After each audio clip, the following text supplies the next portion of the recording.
আবার মুসলিম নেতাকে দেখবেন পুজোর সময় গিয়ে সেখানে গিয়ে ফিতে কাটছে, ঢোল বাজাচ্ছে, গড় করছে, সেখানে গিয়ে ঠাকুরের কাছে প্রণাম করছে, ঠাকুরের কাছে গিয়ে বাবা ঠাকুর রক্ষে করো করে দিচ্ছে।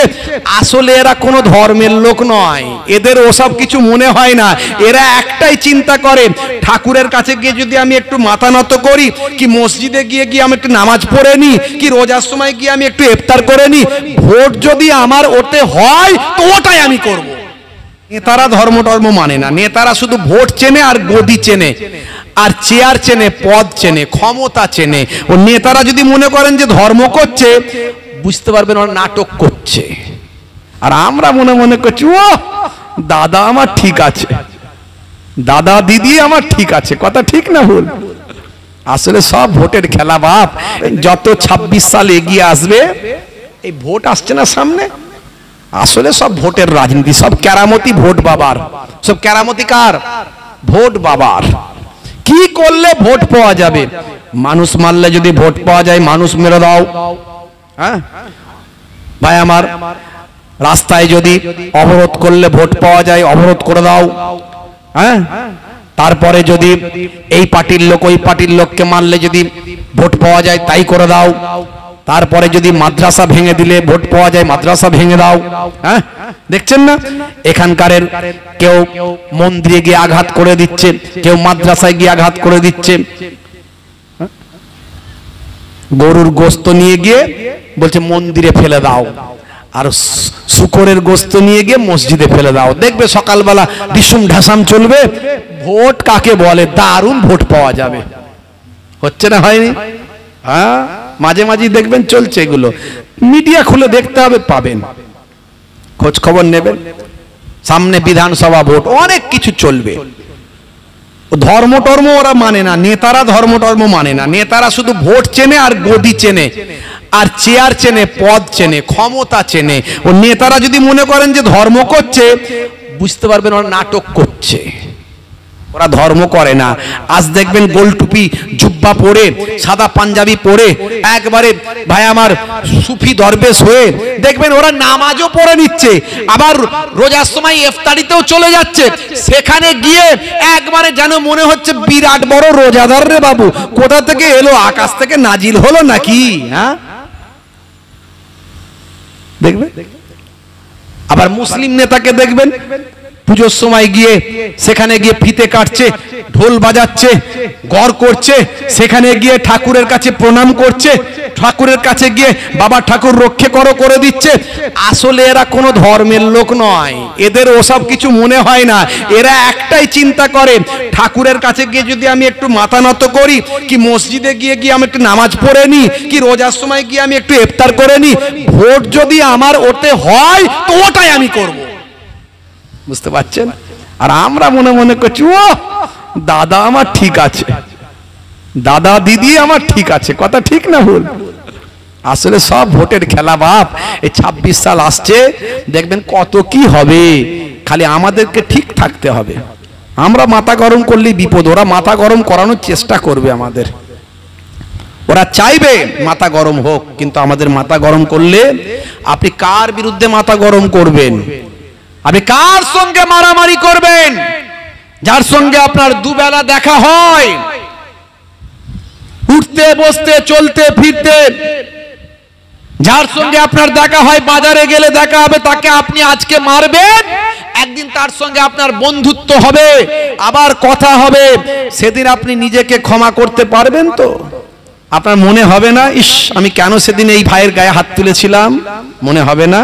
হবেই হবে, হবেই হবে।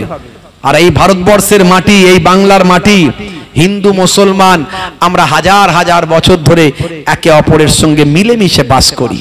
সেদিনই তো দেখলাম একজন হিন্দু ভাইয়ের কিডনি, দুটো কিডনি খারাপ হয়ে গেছে। তার বন্ধু ছিল একজন মুসলিম ভাই, কেউ কিডনি দেয়নি। তার ওই প্রাণের বন্ধু মুসলিম ভাই দেখলো আমার দুটো কিডনি তো সব সময় লাগে না, একটা আমাদের কিডনি থাকে কি আল্লাহ কুদরতি স্টক দিয়েছেন আমাদের, একটা খারাপ হলে একটা কাজে লাগবে। তা আমার তো দুটো কিডনি ভালো আছে, আমার ওই বন্ধুকে আমার একটা কিডনি দিয়ে দিই। ইন্টারনেটে দেখবেন বেরিয়েছিল, পেপার পত্রিকা নিউজে খবর হয়েছিল। বারাসাতের ওখানে একটা মসজিদ আছে, ওই গ্রামে কোনো মুসলমান নাই। যখন ভারত বাংলাদেশ ভাই আমার যখন ওই বিনিময় প্রথা হয়েছিল, এদেশের লোক ওদিকে ওদেশের লোক এদিকে এসেছিল, তখন ওইখানকার যত মুসলিম ছিল সব বাংলাদেশে চলে গিয়েছিল, কিন্তু মসজিদটা রয়ে গিয়েছিল। বারাসাতের এক সম্ভ্রান্ত হিন্দু পরিবার, তারা বলছেন মহান স্রষ্টার ঘর আমরা তো নষ্ট হতে দিতে পারি না, আমরাই দেখাশোনা করি, আমরাই এখানে একজনকে দিয়ে আজানের ব্যবস্থা করেছি, দূর থেকে মানুষজনকে বলেছি তোমরা এসে নামাজটা পড়বে, আমরা রং করি, আমরা দেখাশোনা করি। একটা হিন্দু পরিবার মসজিদকে টিকিয়ে রেখে দিয়েছে। এটাই বাংলা, এটাই ভারতবর্ষ। কিছু মানুষ ধর্মের রাজনীতি করে সামান্য গদির জন্য, চেয়ারের জন্য, বাবা আজ আছে কাল থাকবে না বাবা। কত নেতা মন্ত্রী এলো আর গেল, নাম নিশানা কোনো খবর নেই আছে বাপ। আজ তুমি সামনে পেছনে গাড়ি নিয়ে ভ ভু করে যাচ্ছ, একদিন তোমার খবর থাকবে না। যখন তোমার ক্ষমতা থাকবে না, তখন তোমাকে রিক্সাওয়ালা রিক্সায় করে নিয়ে যাবে, সারা দুনিয়ার লোক তাকিয়ে তাকিয়ে দেখবে, ওই দেখো যাচ্ছে রিক্সায়, আজ আর ক্ষমতা নাই।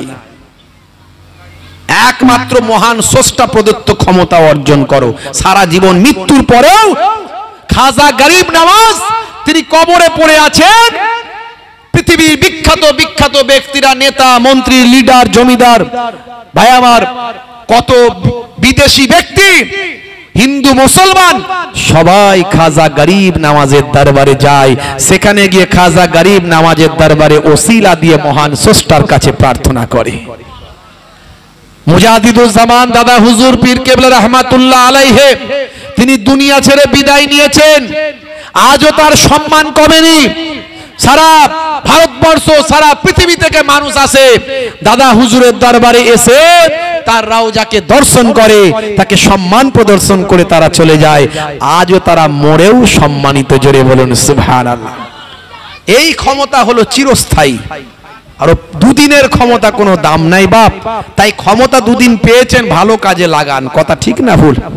এমন কাজ করুন যাতে মানুষ তোমাকে সারা জীবন মনে রাখে যে হ্যাঁ একটা লোক বাবা নেতা ছিল আমাদের ওখানে। হে তরুণ যুবকেরা, হে আমার বন্ধুরা, শুনে রেখে দিন বাবা, জেনে রেখে দেন, আরবের মানুষগুলো অন্যায় অত্যাচার পাপাচারে লিপ্ত ছিল। আমার আল্লাহ আসমানে রহমতের দরজায় তালা মারতে বললেন। যিনি পানির দায়িত্বে আছেন যে ফারিস্তা, তাকে বললেন পানির তালাটা, রহমতের দরজায় তালাটা মেরে দাও, যেন পানি আর এক ফোঁটা পৃথিবীর মাটিতে নাজিল না হয়। দীর্ঘদিন ধরে মাসের পর মাস, বছরের পর বছর আকাশ থেকে এক ফোঁটা পানি আর পৃথিবীর জমিনে আসে না। হে তরুণ যুবকেরা, পৃথিবীর মানুষ পানির জন্য হাহাকার করতে লাগলো। চাষবাস হয় না, সবকিছু ক্ষেত খামার নষ্ট, পশু পাখিগুলো পানির জন্য হাহাকার করতে লাগলো। মানুষগুলো পানির জন্য হাই পানি করতে লাগলো। কত রকমের সিস্টেম মানুষ করে পানি না হলে। কথা ঠিক না বল? মুসলমানরা আমরা কি করি? পানি না হলে আলেম ওলামাদের নিয়ে বলি হুজুর পানি হচ্ছে না, একটু কি হবে? বলে আমার নবী যখন পানি হতো না তখন ইস্তেসকার নামাজ পড়তেন, ময়দানে গিয়ে 2 রাকাত নামাজ সবাইকে নিয়ে পানির জন্য আল্লাহর কাছে দোয়া চাইতেন। আমার নবী যখন দোয়া চাইতেন আমার আল্লাহর দরবারে দোয়াটা কবুল হয়ে যেত। আমার আপনার নবী দোয়া চাওয়ার পরে আল্লাহর দরবার থেকে, আকাশ থেকে রহমতের পানিটা বর্ষণ হতো। জোরে হবে না? অনেক সময় আমরা দেখি পানি হচ্ছে না, ব্যাঙের বিয়ে দেয়। ব্যাঙের বিয়ে দিলে পানি হবে, আছে না নাই? কি জি? তাহলে বিভিন্ন রকম সিস্টেম আছে। কেউ ব্যাঙের বিয়ে দিলে বলে পানি হবে, কেউ বলে ওই করলে পানি হবে, কেউ বলে এই করলে পানি হবে। আর আমরা যারা মুসলমান আমাদের নবী যা করেছেন সেটা করি, আমরা ইস্তেসকার নামাজ পড়ি। কথা ঠিক না ভুল? হ্যাঁ। তবে আল্লাহর ওলিদেরকে নিয়েও এখন আবার রাজনীতি হচ্ছে, বুঝতে পারছো?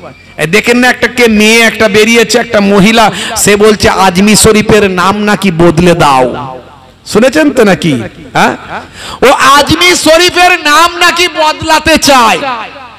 আমি বলি তুই যে দলেরই নেতা হোক, নেত্রী হোক, ভালো করে খবর নিয়ে দেখ তোর দলের সবচেয়ে বড় বড় নেতা, দেশের সর্বোচ্চ নেতারা, তারাও মাঝে মাঝে আজমির শরীফে খাজা গরিব নওয়াজের দরবারে গিয়ে দোয়া প্রার্থনা করে আল্লাহর কাছে। কথা ঠিক না ভুল বলেন? ওই কি জানো একটা, এই মুসলিমদেরই নাম বাপ, এখন রাজনীতি করার জন্য এখন রং সেজেছে, রঙে সেজেছে, হ্যাঁ, গদি পাওয়ার জন্য কি জানো নাজিয়া নাকি নাম কি জানো একটা, হ্যাঁ, সে এখন বাবা রাজনীতি করছে গদির জন্য। গদির জন্য একটু বদনাম করতে হবে, তো একটু গরম গরম কথা বলতে হবে। বাবাজি, গদি তুমি হয়তো পেলে পেতে পারো, কিন্তু তুমি যে অন্যায়টা করছো, ঘা ভালো হয়ে যায়, দাগ থেকে যায়। তুমি যে খাজা গরিব নওয়াজের সানে বেয়াদবি করছো, তোমার দুনিয়াতেও বরবাদ হবে, আখিরাতেও বরবাদ হবে। কত নেতাদের দেখলাম চেনা যায় না বাপ, চেনা যায় না, মানুষেও থুতু ফেলে আর তাদের জীবনটাও শেষ হয়ে গেছে শুধু বিয়াদবি করে ওলি আউলিয়া আল্লাহর মাহবুব বান্দাদের সানে। আর ও বলে আজমি শরীফের নাম নাকি বদলে দেবে। তোমার মতো কত নেতা আসবে আর যাবে, তুমি তো চুনোপুটি কোথাকারের কে দুটো আমরা ভাতে দে। তোমার দলের সবচেয়ে বড় বড় নেতা যারা, তারাও আজমি শরীফে খাজা গরিব নওয়াজকে তারা ভালোবাসে। জোরে বলুন সুবহানাল্লাহ। হিন্দুস্তানের প্রধানমন্ত্রী থেকে শুরু করে, রাষ্ট্রপতি থেকে শুরু করে, বিরোধী দলের সর্বোচ্চ নেতা থেকে শুরু করে, কত রাজ্যপাল, কত মুখ্যমন্ত্রী, এমনকি বিদেশি নেতারা, ভাই আমার বিদেশ থেকে বড় বড় লিডারেরা, তারাও আজমি শরীফে গিয়ে খাজা গরিব নওয়াজের দরবারে গিয়ে প্রার্থনা করে। জোরে বলুন সুবহানাল্লাহ। আর তুমি বলো আজমি শরীফের নাম বদলে দেবে? কোথাকারের কে চুনোপুটি একটা নেত্রী হয়েছে, নেত্রী নাকি নেত্রী কি হয়েছে, হ্যাঁ, আজ আছে কাল নাই, দুদিন পরে সব ভুলে যাবে। তোমার দলের লোকেরাই তোমাকে কি বলবো আর, তোমাকে ধরে বের করে দেবে। তুমি জানো না আজ তুমি যাদের তোষামত করার জন্য আল্লাহর ওলির শান মান ইজ্জতকে অসম্মান করার চেষ্টা করছো, সেই বদদুয়া তোমার উপরে লাগবে, তুমি ধ্বংস হয়ে যাবে। বুঝতে পারছেন? আখিরি জামানা আল্লাহর ওলিদের ভালোবাসবেন বাপ। আল্লাহর ওলিরা আল্লাহকে খুশি করে আল্লাহর ওলি হয়েছে, নামাজ ছেড়ে দিয়ে ওলি হয়নি, ইসলাম ছেড়ে দিয়ে ওলি হয়নি, দিন ছেড়ে দিয়ে ওলি হয়নি। আল্লাহর ওলিদের ভালোবাসুন, নামাজি হয়ে যান।